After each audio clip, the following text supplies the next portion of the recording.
Let's talk to this commenter who's coming out of addiction and the struggles of dealing with organized religion in hell and damnation.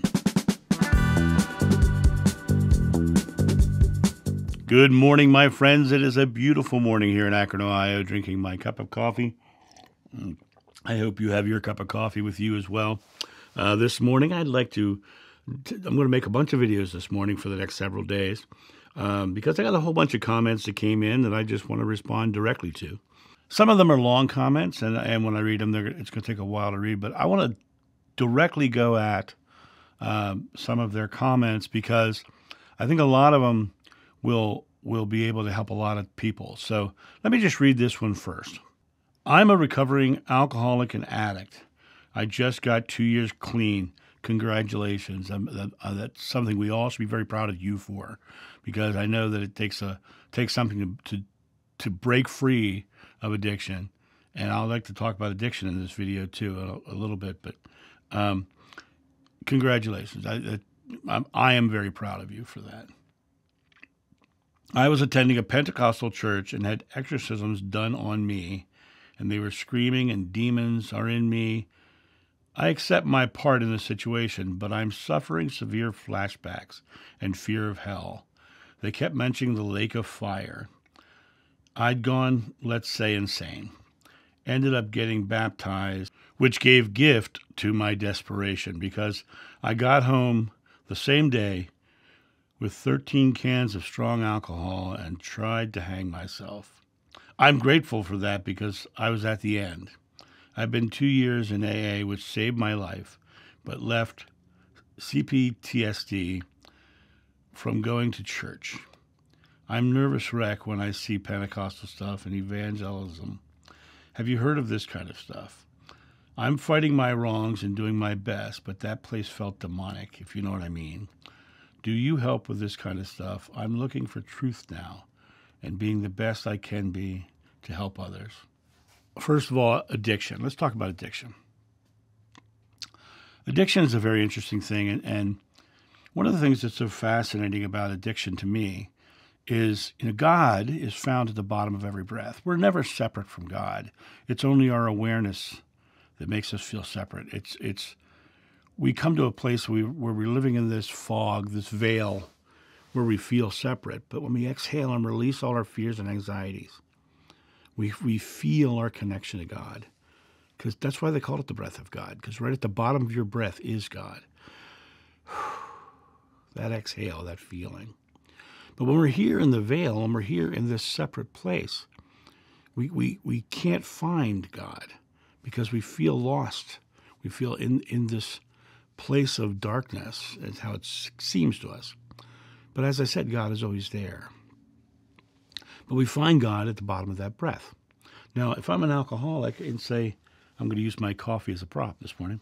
If I'm an alcoholic, I say, I need a drink, I need a drink, I need a drink. And you're feeling stressed. You need a drink to feel better. You take your drink. You go, I feel so much better because I had my drink. You give yourself permission to exhale. Same thing if I was a smoker. I need a cigarette. I need a cigarette. I need a cigarette. You give yourself permission to exhale. For me, I need a slice of pizza. I need a slice of pizza. I need a slice of pizza. Oh, feels so good, right? You're giving yourself permission to exhale and then associating the exhale, the feeling of touching that God, touching the source. You're associating it with the substance. You don't need anything. God is never absent. God is always there. And it's a matter of you coming back to the point of realizing that you have the power to exhale. Simply take a breathing break. Because if you notice, when I did that demonstration, I was like, oh, I need a drink, I need a drink, I need a cigarette, I need a cigarette, I need a slice of pizza. The reason you're tense, the reason you're tight, the reason you feel like you're stressed and anxious and freaking out is because you're not exhaling. You're holding air in. Why is that? Because in the physical body, we have a primal fear response. And every parent who has a child who tripped and fell and almost smacked their head on the coffee table, every parent went and gasped for air. Why? Because it's our primal response to suck air into our lungs to have a reserve so we can run fast. It's the primal fear response. The other thing that happens when we fill our lungs up like that, our body goes into survival mode. Our muscles are tense, ready to fight. When we get tight, and the longer you stay in tightness, the more painful it is, and the worse it is. But the other thing is, when you're holding air in, your body's in survival mode, which means you can't cognitively think because your brain says those little things are not important. What's important right now is air and survival. And so your body is like literally in a state where it can't let you think. It can't let you have that expression. And when you exhale, you shut all that off. That cigarette, that drink, that pizza, it's just helping you shut off your fears and anxieties. What is fear? Fear is an emotional response to a future event that may or may not happen with you focused on a negative outcome. So it's your negative outcome. It's your focus. It's negatively focused uncertainty.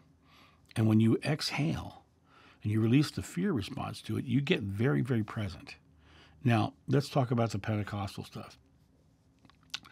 Pentecostal churches and churches in general, their whole business model is fear and anxiety. Their whole process is fear and anxiety. They want you to be afraid of hell. They want you to be afraid of all these things. Now let's talk about hell. In the ancient text, the word Gehenna was the word used for hell, and also Hades, which is the Greek version. But Gehenna is an interesting word because Gehenna at the time of the writing of the text was the trash dump on the outskirts of Jerusalem. So all the bad stuff went and burned in Gehenna. Right? So it's like that model of hell.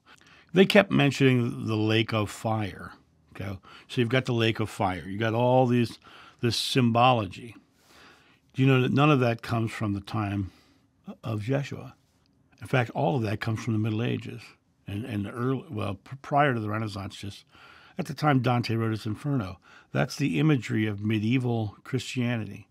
That's not even anything to do with Yeshua or his time. When you look at those things, those are literally from the time of the persecuting others all over Europe. And so they came up with this lake of fire, Dante's Inferno, 1300s, the lake of fire, the 9 depths of hell, and all that stuff. That's not biblical. It's in the writings that came in the Christian churches later. And what's interesting about it is that churches will use that, and they'll tell you that the demon inside you that needs to come out, and it's a separate entity. All it is your fear. All it is your anxiety. You, my friend, were probably born a highly empathic person, very aware, knowing the world should be loving, but it just didn't feel that way. And you probably got very lost in that feeling. And you started to find something to make you feel better, which led you into addiction. Well, the thing that makes you feel better is not something external. It's internal. It's a breath. It's an exhale. You come back to that place of simple exhaling. And when you come back to that place and you start realizing that everything that you will ever need is right there at the bottom of your breath. Also, every big spiritual experience you'll ever have that's beautiful and loving and caring is going to be 2 things. It's going to be present moment and fearless. Well, when you're fearless, you exhale because you don't have to store air in your body to protect yourself. So that in itself is a wonderful thing because you have all the power. And when you look at the demonic stuff and the satanic stuff, that has nothing to do with Yeshua's teachings because that is, first of all, Satanus, it means accuser or temptation, and demonic, or the word daemon, just means lesser evil. It doesn't mean anything like the imagery we have of demons and the imagery we have of Satan is all medieval. It has nothing to do with the ancient texts or the ancient teachings, even though I think personally we should let go of all of the ancient teachings and just be loving. Joshua himself said, he said, I leave you one commandment, love one another. That's what I would focus on. I would let go of all of the past. You're a nervous wreck because you're in fear. You don't know what's going to happen next. You're worried. I'm fighting my wrongs and doing my best. That was yesterday. All those things that happened before this very moment were yesterday.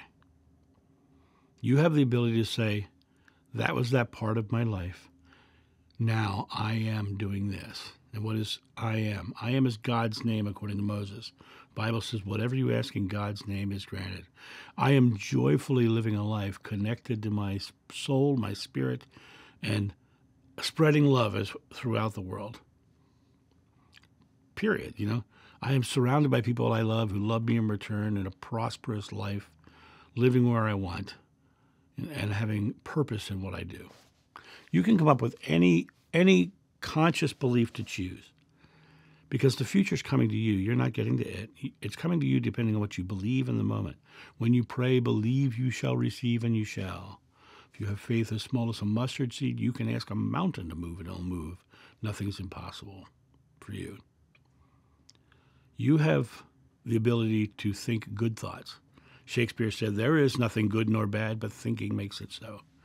So take this moment, exhale, and choose what you're creating into your experience. Don't worry about your past any longer. That chapter of your life is over. Put a period at the end of it and start writing something beautiful and loving and caring. You have the ability. And you've already proven that you have the strength. 2 years clean. That's amazing. And yeah, I am so proud of you for that. You guys have a great day, and I'll talk to you soon. See ya. Bye.